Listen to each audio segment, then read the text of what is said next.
was incredible. We flew out at 6 a.m. this morning and we were here within about 45 minutes. So if anyone's keen on visiting in King Island, I'd definitely recommend it.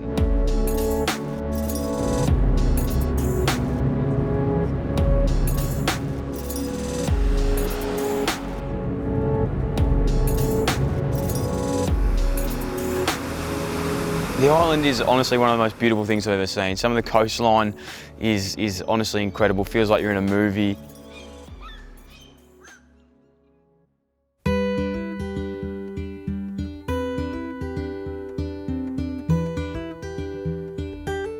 We're all so grateful to be here and only been here for a day and already feel so much a part of it. So for that, thank you firstly. I honestly think footy communities have been everything for me, and I really don't know where I'd be today if I didn't have the support of teammates, coaches, water boys, you know, admin, all these people in your lives to support you through it. So we need to not make judgments about if we ask someone if they're good one day, they're still going to be good the next day. Or if someone's really struggling one day, they could actually be having an all right day the next day. So it kind of gives us permission as well to not have perfect days all the time, because nobody does. If you get a gut feel that they're just not quite right, something's going on, trust yourself.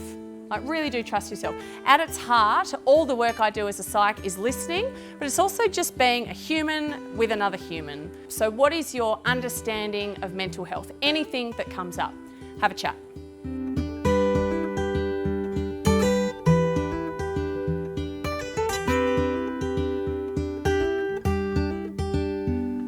Mental health is an issue that's being brought out into the community more and more, and our job is to, well, the job of life really, is to try and embrace that and work out strategies of ways of helping people. There's 3 teams here. It's a very small comp and everyone knows everyone in such a small town, and you know, on field they're going to be super competitive, but I think the most beautiful thing here in King Island is they all want to support each other no matter what.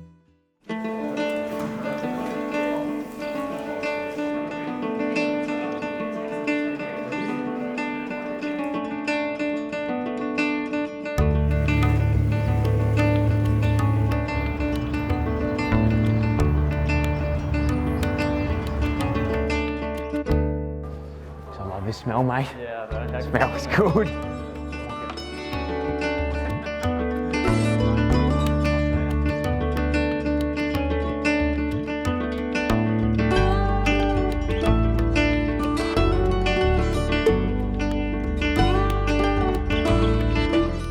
Nice, mate. What'd you do? I broke the finger. How'd you do it? Footy.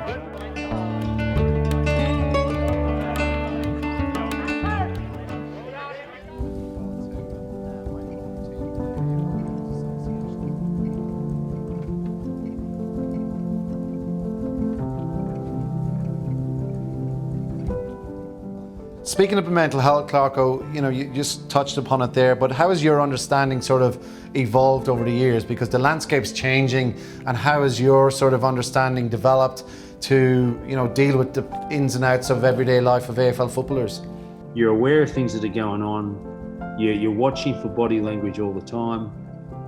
Not so you can become an intruder in their lives, but just so you can become a carer, that you can ask the appropriate question. It doesn't have to be you all the time that needs to try to solve the problem, but you can put in place some sort of strategy or method that allows that person to be heard and cared for, that might be able to help them just get through a tough time.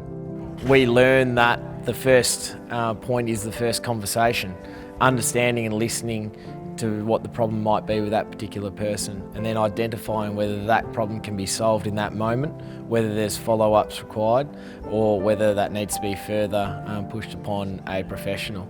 And identifying that early is probably the thing that I've learnt tonight more so than anything.